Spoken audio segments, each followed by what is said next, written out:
Hello there, hello there. Hi, everybody. Internet people. Oh my goodness. I'll wait a second, see if any watchers pop up. I wouldn't think too many at almost 5 o'clock on a Friday afternoon. That's 4:30, but it's getting on 5, and people are starting to scurry around. Starting to scurry around. Oh man, the sun finally came out. Ooh, there's my drying towel.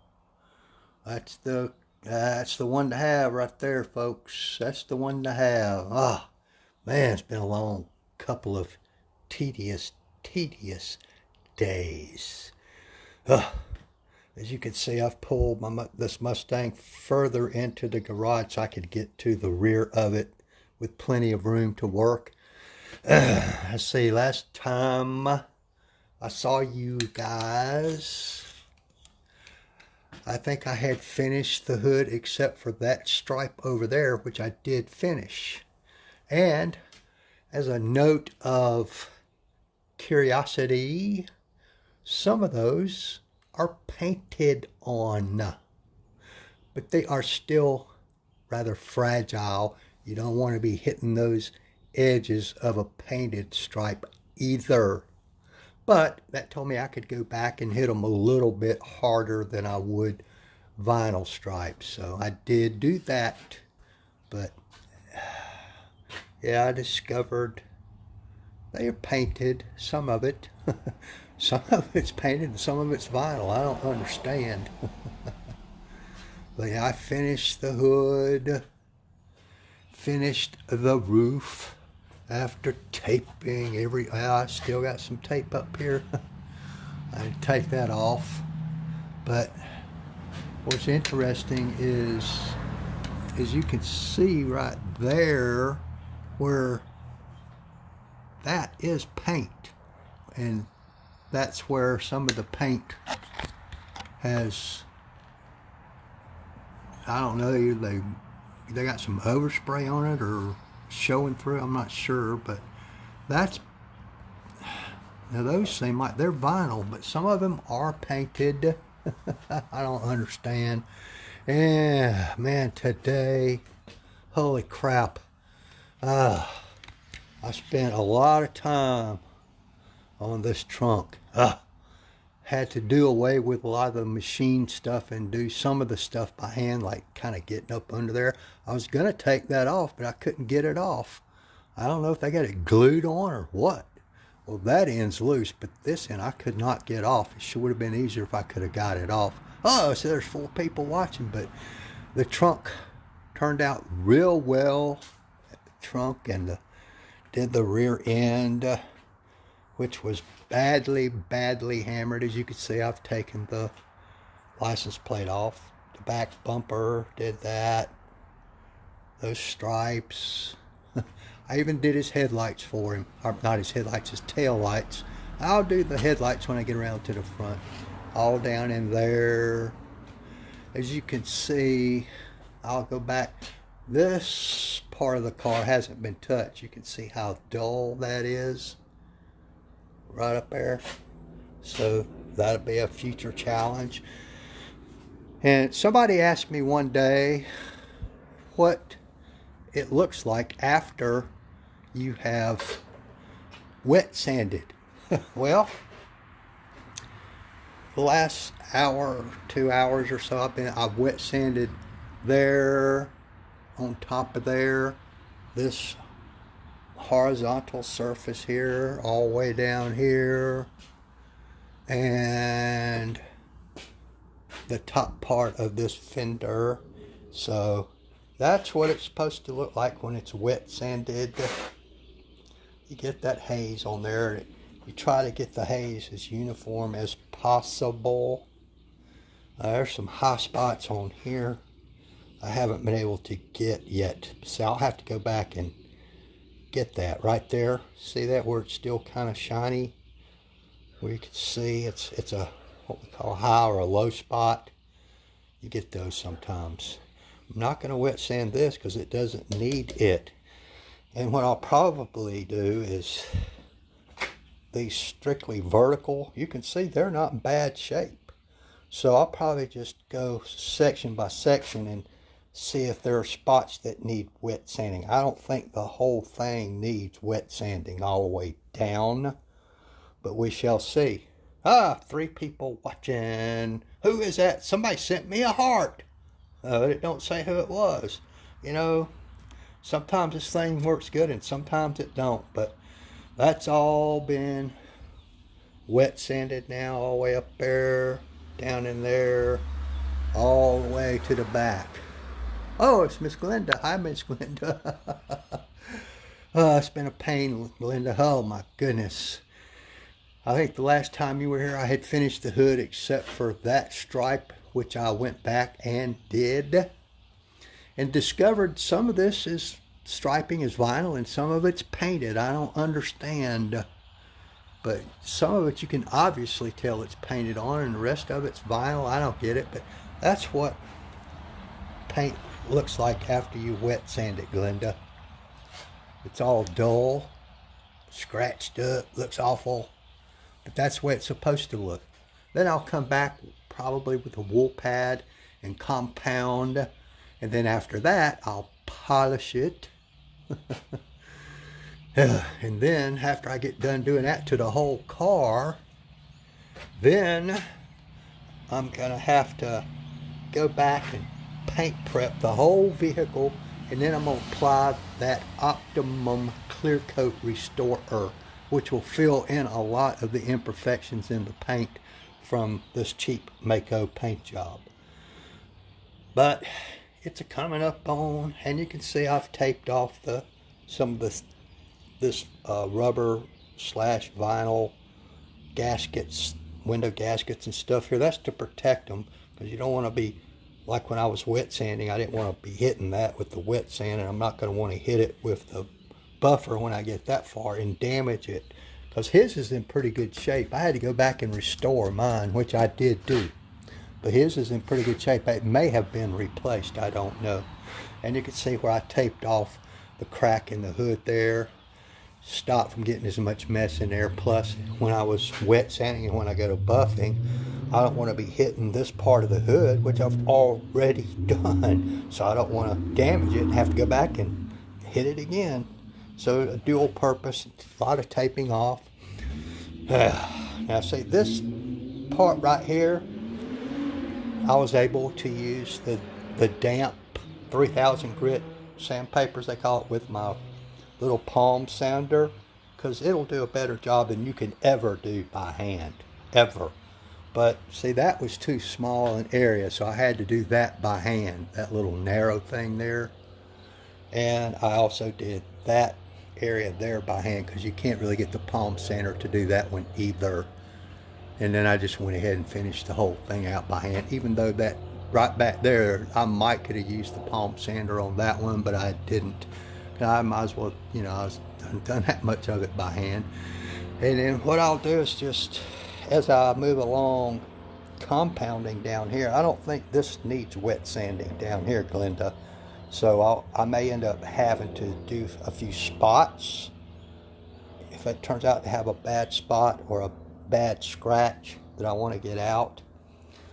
But we'll just take that little section by little section by little section, because this hole from there down is relatively good shape, as typical with most of your vertical surfaces, except for the front and the back, because they get stuff slung. You know, the front gets hammered with everything hitting it going down the road at however fast you're driving, and the rear end, it gets stuff slung up on it from your tires, the roadway, and all kind of stuff. So that rear end, the horizontal surface plus the vertical surface on the rear end, normally will get hammered a lot. But most of the time, you know, unless it's a work truck or something like that, these areas aren't too bad, unless you get a spot where somebody brushed up against it or scraped it, or sometimes I get where people keyed it or whatever and scratched it. Oh man, I was hoping I'd been done with this car by now, Glenda, but I don't look like it's gonna be probably another 3 or 4 days. because when I put that clear coat restore on there, it takes it 24 hours to cure. Oh man. And then if it cures and you get streaks in it, you got to go back and fix that. Which it does sometimes for no particular reason. See, I still got to wet sand all that and all the way down through there, that front fender. So I still got a lot of work to do. But thank goodness I got a rule, Glenda. I made myself a rule. I try to quit about 5 unless I'm right in the middle of something. If not, I finished that part, and I almost absolutely stop working by 6 altogether. But I just kind of go back for you. What I did today was the trunk. Man, it was a pain. All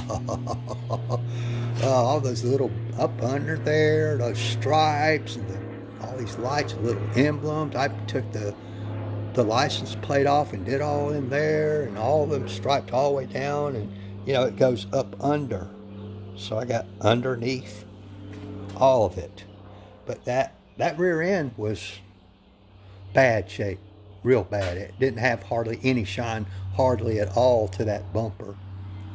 This part wasn't as bad up here, but the bumper was horrible, and you could tell, or at least I could, I'm used to seeing it, where when somebody popped the trunk and they go to put things in the trunk and take them out, Miss Glenda, they were propping their foot up on it.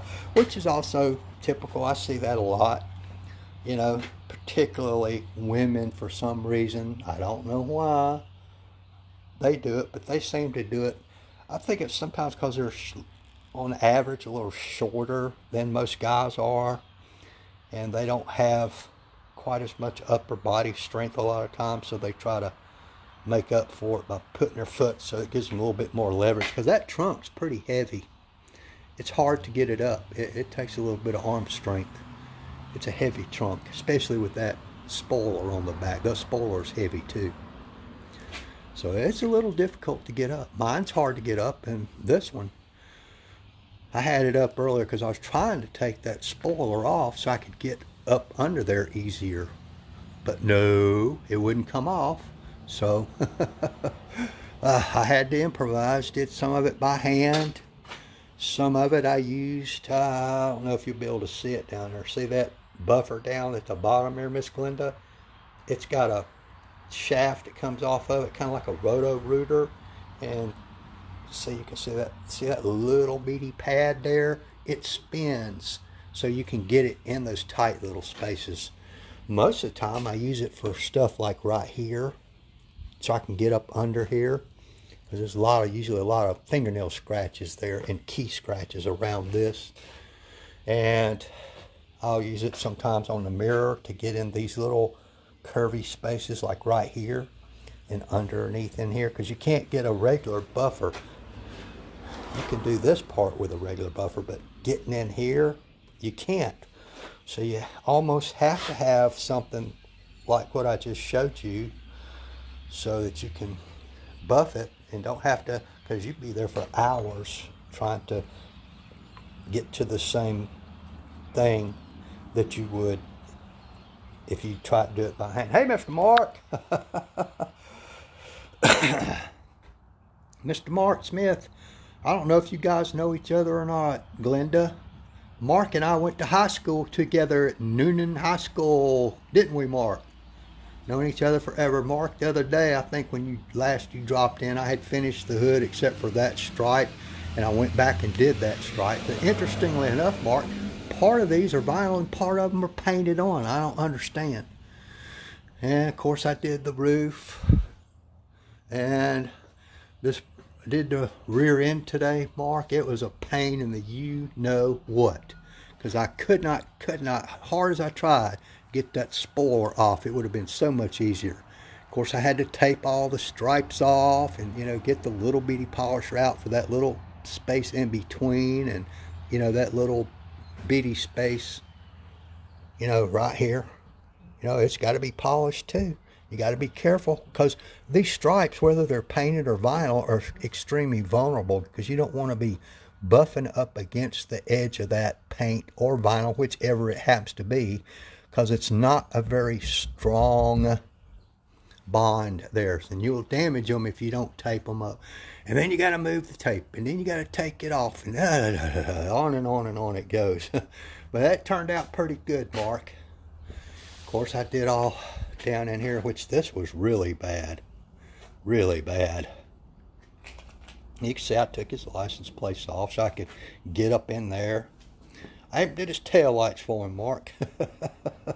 And when I do the front end, which is going to be another big pain in the you-know-what, I'll do those, the quick method on those. But that all turned out real nice. Wet sanded it, compounded it, polished it. And that's all it's been done to it. It's naked, naked clear coat. Uh-oh, they're going to give me an X rating if I don't watch out, Marcus. Talking about naked stuff. I think this roof turned out extremely nice. And what I've been doing the rest of the afternoon, Mark, I was explaining to Miss Glenda, I've been wet sanding here, along up in there, and that front fender area. A lot of this I did, did all this by hand. These little narrow areas here, all that I wet sanded by hand because my palm sander just wouldn't get it there. Now this front fender here, Mark, this part right here, I did with the palm sander, and it does a better job than you could ever do doing it by hand. So it's better than the parts I did by hand, but you know what? That's just the way it is. I'll just have to compound that a little bit more. But Marcus, see the haze on there? That's what you want after you wet sand, because this is what that looked like when I wet sanded that, and now you can see the end result of that after I did this. So, but it's not always necessary to do that, Mark. But some of the experts claim that you actually remove less paint clear coat by wet sanding, depending on what grit you use, like 3000 and up, than you do by compounding, which I'll compound it anyway, but it's just a light compound, not a heavy cut, and then polish it. So, but that's really, I'd be there 2-3 times as long trying to remove all that oxidation that was on there with just by buffing. So yeah. And Mark, I don't think these vertical surfaces down here, I don't think all of that is going to need wet sanding except maybe in spots. So I'll take that area by area, because as you can see, Mark, that's not bad. That's not bad there. So I don't think I need to wet sand the entire thing down through there, because it looks pretty good anyway. You can see a streak where some of my water ran down and that kind of stuff where I made a mess. But I don't think it looks that bad. Not that bad. So we'll take that spot by spot by spot. I may run up on a scratch or something that needs wet sanding, and then I'll do that. But for the most part, I think it's going to be all right. Still a lot of work ahead of me, Mark. Still a lot of work. I was telling Miss Glenda, probably 2 or 3 days more at least. Well, not probably. I anticipate 3 more days at a minimum, just because after I get through with all this, Mark, then I got to paint prep the entire car, and then I'm going to put the clear coat restorer on it, and then that's a 24-hour curing time minimum. And the longer you let it cure, the better off you are. And then, in all likelihood, there'll be a few streaks and this and that and the other show up, and then I'll have to take care of those. So, I don't know. It's just going to end up being a week-long project. Well, almost a week, because he brought it Monday night. I was eating supper when he got here, so, and which is okay. I mean, it's tedious work, a lot of this. When you go into this level of paint enhancement, paint correction. Now this is full-on paint correction here. This is not paint enhancement. This is paint correction. You can see those little dimples there. That's dimples in the paint. Nothing can be done about that. You can't get rid of that, Mark. It's, where they messed up painting the car whatever caused it. I mean, they're raised up, but if you try to take those down, you'll end up with a really bad spot in the paint. So you have to leave stuff like that. Sometimes you can't get perfection. You can see there's a little rock chip right there. There's some more of those little dimples up through there. I'm not sure what that is, but I can't help that. But now this paint, even though it looks hazy, it is smooth to the touch. Feels like a piece of glass, except for the defects in it. I mean, it's not smooth right there because you can feel that rock chip. But basically it feels very, very smooth, which is what you want. And I've cleaned it off now with that O&R mark. After I get through wet sand, I like to go back and clean the part that I've wet sanded with a little O&R. Just spray it on a rag and wipe it down. A lot of people just wipe it down with water. Yeah, if that works for you, it works for you. But I like to get rid of any of the residue that the sandpaper and all might have left behind, so that when I start my buffing, my pads aren't getting messed up with that. Speaking of pads, Mark, holy moly. Man, I've had to clean pads and clean pads. And after about every 2x2 area at a minimum, I have to stop. I don't mean clean it with the little brush like we talked about and then blow it out. I have to take it in the house and wash it. I have to wash it out because they turn red. My white wool cutting pad, it turns red quick and just gets all gunked up. And when they're all gunked up like that, they're not effective. So you have to go clean them off. I got so exasperated, Mark, I went in the house and ordered me some more from Lake Country, as you might imagine, off Auto Alley, same place where those came from that I ordered for you. So I won't have to be washing as often when I get these really bad vehicles in, but you know, it's pain because, like I say, you have to stop, go wash your pad, come out, and then you have to dry it, and on and on it goes. Oh, the life of a detailer. All right, I'm gonna see if I can get a little bit of polishing up here done, guys. Compounding, I should say. And then I'll be quitting for the night, and I'll try to come back tomorrow and show y'all how this side turned out. And then I'll do the passenger side. I'm saving the front end for last. Why, I don't know. I just am. No particular logic to it. I just don't like the front end. They're a pain. Which means I probably should have done that first, right? Well, anyway, folks, I appreciate y'all dropping by, visitating with me. I sure am glad to see some sun come out. I don't know about y'all. Sally, look at her. She's frowning at me, Mark. She's frowning. She is not happy. She's been having to sit outside again because of a Mustang that looks a lot like her. I think she's jealous. I don't know. I know she's frumpy, but she'll get over that. As soon as I clean her up again, she'll feel better. All right, guys. Thank you.